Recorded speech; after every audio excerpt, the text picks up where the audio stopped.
नमस्कार. मी निखिल प्रमोद कोलते मनस्पर्शी साहित्य परिवार आयोजित एक पान कवितेचे या विशेष कविता रसग्रहण कार्यक्रमात आपणा सर्वांचे मनपूर्वक स्वागत करतो. आज मी आपणासमोर माननीय कवी श्री सुरेश भट यांच्या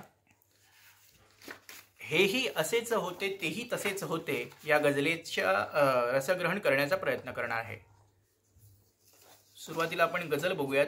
दोन छोटे शेर घेऊन मी त्याची सुरुवात करतो. जीवनाच्या सोबतीला हे असे शेजार होते, जीवनाच्या सोबतीला हे असे शेजार होते, काळजीचे फार थोडे जीव घेणे फार होते, वाढलो गावात जामी गाव ते साधेच होते,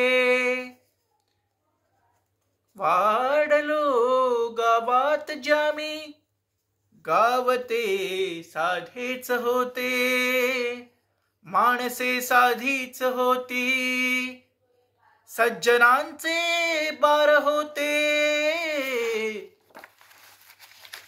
हेही असेच होते तेही तसेच होते, हेही असेच होते तेही तसेच होते, आपापल्या ठिकाणी आपापल्या ठिकाणी सारे ससेच होते, हेही असेच होते तेही तसेच होते, केले न बंड कोणी त्या घोषणाच होत्या, केले न बंड कोणी त्या घोषणाच होत्या, ज्याने उठाव केला ज्याने उठाव केला तेही घसेच होते, हेही असेच होते तेही तसेच होते, आला न गंध त्यांना केव्हाच चंदनाचा, आला न गंध त्यांना केव्हाच चंदनाचा, सारे उगाळलेले सारे उगाळलेले ते कोळसेच होते, हेही असेच होते तेही तसेच होते, तू भेटलीस तेव्हा मी बोललोच नाही, तू भेटलीस तेव्हा मी भूललोच नाही, तू भेटतेस तेव्हा तू भेटतेस तेव्हा माझे असेच होते तेही तसेच होते, हेही असेच होते, हेही असेच होते तेही तसेच होते, होती न ती दया ही ती जाहिरात होती, होती न ती दया ही ती जाहिरात होती, जे प्रेम वाटले ते माझे हसेच होते. जे प्रेम वाटले ते माझे हसेच होते. हेही असेच होते तेही तसेच होते. झाला उशीर तेव्हा हाका तुला दिल्या मी. झाला उशीर जेव्हा हाका तुला दिल्या मी. मातीत पावलांचे मातीत पावलांचे काही ठसेच होते. हेही असेच होते तेही तसेच होते. नमस्कार बंधू आणि भगिनींनो, ही गझल मानवी मनाच्या विसंगतीवर अवलंबून आहे असं मला वाटतं. सुरुवातीला सुरेश भट म्हणतात, हेही असेच होते तेही तसेच होते आणि आपापल्या ठिकाणी सारे ससेच होते. मानवी मनाच्या विसंगतीचं वर्णन करताना त्यांनी अगदी सुंदररित्या या शब्दांकनाद्वारे मानवाची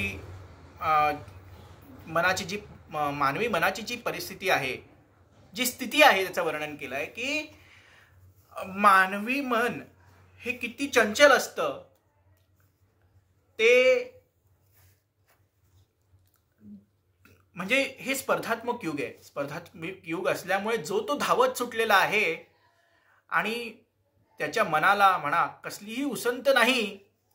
त्याचं मन आहे ते इतकं चंचल आहे की ते सगळ्या ठिकाणाचं वेध घेतं आणि मग तिथेच धावत सुटतं. ते त्यालाही सोबत घेऊन जातं आणि तो जो माणूस आहे तो सश्यासारखा शर्यत जिंकण्याचा प्रयत्न करत असतो. मात्र एका ठिकाणी जाऊन तो तिथेच थांबतो. त्याला काही ती शर्यत जिंकता येत नाही. ही विसंगती अगदी सुंदर शब्दात त्यांनी वर्णिले आहे की हेही असेच होते तेही तसेच होते, आपापल्या ठिकाणी सारे ससेच होते. की हे सांगण्याचं तात्पर्य इतकंच की याच्यातनं आपण बोध हा इतकाच घ्यावा की माणसाने आपलं जे वास्तव आहे ते ओळखावं, आपली कुवत ओळखावी, आपली क्षमता ओळखावी आणि त्यानुसार आपण आपलं वर्तन आयुष्यात ठेवावं. आयुष्यात त्याप्रमाणे वागावं आणि त्या प्रकारेच आपण आपली पुढील जी वाटचाल आहे ती करावी. सश्यासारखे धावत न सुटता आपण संयमाने सगळ्या गोष्टी करायला हव्यात. उगाचच व्यर्थ गोष्टींचा अट्टहास बाळगायला नको. हे आपण या शेरामधून आपल्याला जवळपास असा अंदाज येतो आहे, जे माझं एक ऑब्झर्वेशन आहे असं म्हणू शकतो. की त्याच्यानंतर म्हणतो की केले न बंड कोणी त्या घोषणाच होत्या. केले न बंड कोणी त्या घोषणाच होत्या. ज्यांनी उठावा केला तेही घसेच होते. निवडणुकीच्या वेळेला आपण पाहतो की मोठे मोठे बडे बडे नेते वेगवेगळ्या प्रकारची आश्वासनं देतात. आम्ही हे करू ते करू. कधी कधी पक्षही बदलतात. एका पक्षातून दुसऱ्या पक्षात, दुसऱ्या पक्षातून तिसऱ्या पक्षात जातात.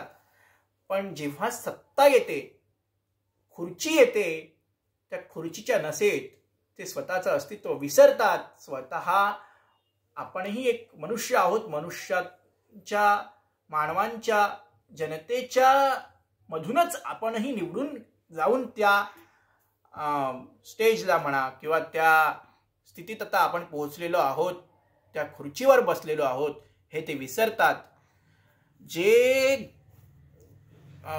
ज्यांनी उठाव केलेला असतो, म्हणजे उठाव म्हणजे त्यांचा तो उठावही बेगडी उठाव आहे. त्या फक्त एक घोषणांपुरतीचा तो उठाव होता. विरोधी पक्षाच्या विरोधात बोलणं, आपला अजेंडा सांगणं. मात्र सत्तेवर आल्यावर तो अजेंडा नाहीसा होतो.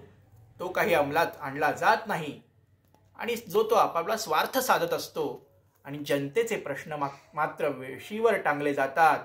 त्याला मात्र वाचा कोणीही फोडताना दिसत नाही आणि पुन्हा जैसे थे अशी ती परिस्थिती तशीच राहते. हे या शिरातून आपल्याला दिसतं. तर पुढचं की आला ना गंध त्यांना केव्हाच चंदनाचा आणि सारे उगाळलेले ते कोळसेच होते. सुरेश भट म्हणतात की त्यांना जी माणसं भेटलेली आहे ती अशीच साधी, ती काही फार अशी उच्चस्तरीय की ज्यांचं कर्तृत्व महान आहे किंवा काहीतरी विशेष अशा कौशल्य त्यांच्यात आहे अशी कोणती माणसं त्यांना भेटलीच नाही. जी चंदनासारखी माणसं काही त्यांना भेटलेली नाही, ज्यांना चंदनाचा गंध येईल अशी माणसं काही त्यांना भेटलेली नाही वाटेवरती. जी माणसं भेटली ती अशी साधी सरळ साधी सहज अशी माणसं भेटली. ते काही विशेष नव्हती, त्यांच्यात काही विशेष अशी काही प्रतिभा नव्हती. ते साधेच असे, ते जवळ कोळशासारखेच होते, जे उगाळल्यावर जणू काही ते कोळसेच आहेत. त्यांच्यात विशेष असं काही नाही. ते आपण म्हणतो की कितीही आपण कोळशा चंदनाला जरी आपण कोळशा जेव्हा आपण उगाळतो तेव्हा जरी खरंच त्याचा सुवास असला तरच ते, नाही तर ते कोळशा समान जेव्हा दिसतं. ते एक प्रकारचं एक वेगळं वास्तव यातनं सांगायचा प्रयत्न हा झाला आहे की त्याने माणसांना ही उपमा दिलेली आहे की आला न गंध त्यांना केव्हाच चंदनाचा, सारे उगाळलेले ते कोळसेच होते. म्हणजे त्यांना जी माणसं भेटलेली आहेत ती काही फार अशी विशेष नव्हती, ते काही कोळसेच होते. ते काही त्यांनी काही फार असं काही त्यांच्यातली प्रतिमा किंवा कौशल्य त्यांना काही त्यात दिसलं नाही. तू भेटलीस तेव्हा मी बोललोच नाही, तू भेटतेस तेव्हा माझे असेच होते.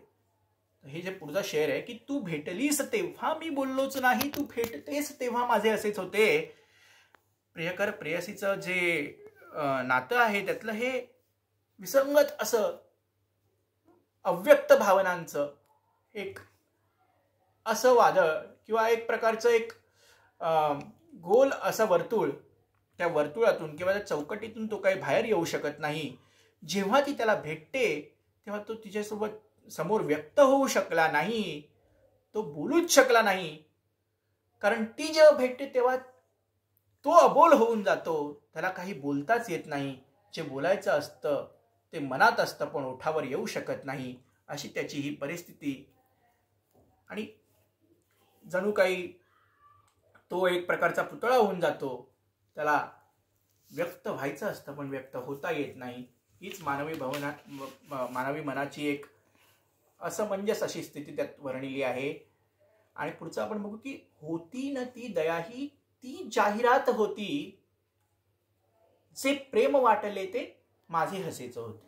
आता प्रियकर प्रेयसीच्या बाबतीतला हाच एक पुढचाही शेर असा आहे की कधी कधी आपण म्हणतो की वेगवेगळ्या प्रकारचं वेगवेगळ्या ठिकाणी आपल्याला जाणवतं की अरे बापरे, खूप त्याला असं वाटत असं की हिला कदाचित माझ्याबद्दल काहीतरी वाटतंय.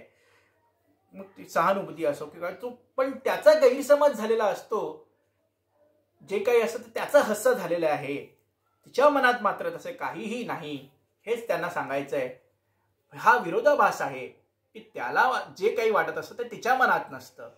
म्हणूनच कोणतेही अंदाज बांधणं, आपण डोळे बंद न करता जे काही अंदाज आपण मांडतो ते डोळे उघडलेले असायला हवेत.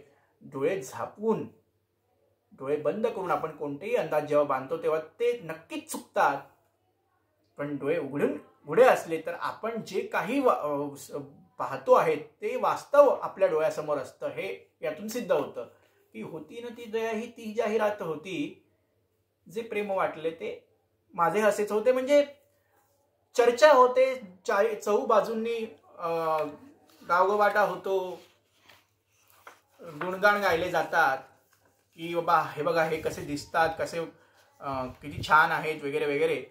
पण कदाचित तिच्या मनात त्याच्याविषयी तसं काही नसतं. हे त्यातलं एक विसंगत असं वर्णन आहे यातनं की जे वास्तव आहे, जे खरंच आहे. आणि आता शेवटचा शेर आपण बघणार आहोत की झाला उशीर जेव्हा हाका तुला दिल्या मी.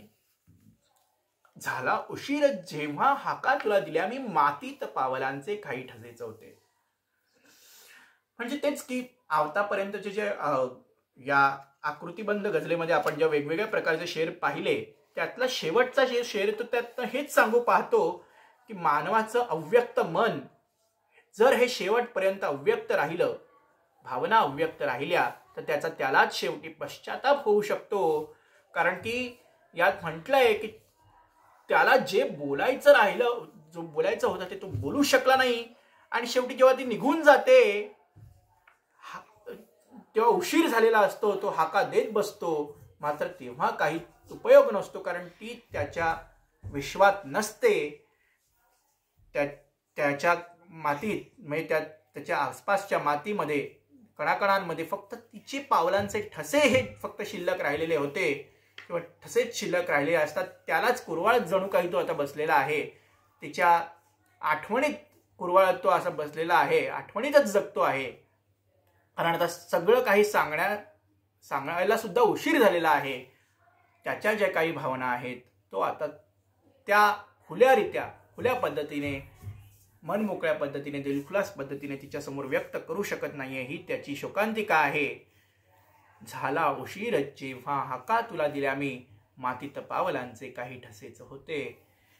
म्हणजे तो शेवटपर्यंत त्याची मात्र एक तडफड असते की ती यावी, किंवा तो हाका तिला देत असतो, मात्र ती आता त्याच्या आयुष्यात नसते. हेच त्याचं वास्तव आहे. मित्रहो, या गझलेद्वारे अतिशय सशक्त असं वास्तव मानवी मनाचं, माणसांचं सुरेश भटांनी सांगण्याचा प्रयत्न केला आहे. मानवी मनाची विसंगती रेखाटण्याचा प्रयत्न केला आहे आणि मानवी मनाचे विविध पैलू त्यांनी उलगडलेले आहेत. हे जे म्हणजे वेगवेगळ्या प्रकारची जी माणसं त्यांना भेटली किंवा ज्या माणसांविषयीच्या ज्या भावना आहेत, मानवी मनाचे अव्यक्त भावना, त्या भावनांचं होणारं मग उदत्तीकरण असो किंवा त्यातूनही जो त्याच्या हाताला काहीही न लागणे ही त्याची शोकांतिका असो, अशा प्रकारच्या विविधांगी रंगांचं इथे आपल्याला चित्र रेखाटलेलं दिसून येतं. आणि एक वास्तवदर्शी असं हे एक सुंदर रेखाटन आहे. गझलच्या स्वरूपात त्यांनी हे मांडलेलं आहे. मानवी अव्यक्त भावनांचा नक्कीच निचरा होऊन त्या भावनांना मानवाने वाट करून द्यायला हवी, त्याच्या विचारांना वाट करून द्यायला हवी. जेव्हा तो त्याचे विचार, त्याच्या भावना व्यक्त करेल तेव्हा नक्कीच त्याचं आयुष्य सुखकर होईल आणि सोयीचं होईल. हेच सुरेश भटांना या गझलेतून सांगायचं आहे असं मला वाटतं. आपल्याला हे रसग्रहण कसं वाटलं ते आपण नक्की कळवा. कमेंट आवडल्यास आपले विचार आपण नक्कीच कमेंट बॉक्समध्ये देऊ शकता. व्हिडिओला नक्की लाईक करा. जास्तीत जास्त लोकांपर्यंत, साहित्यिकांपर्यंत, आपल्या मित्रमंडळींपर्यंत, तसेच आपल्या कुटुंबियांपर्यंत हा व्हिडिओ शेअर करा. तसेच मनस्पर्शीच्या अशाच विविध कार्यक्रमांसाठी, विविध कार्यक्रम ऐकण्यासाठी आपण आमचं हे मनस्पर्शी साहित्य परिवार हे यूट्यूब चॅनल नक्की सबस्क्राईब करा. ही नम्र विनंती. धन्यवाद.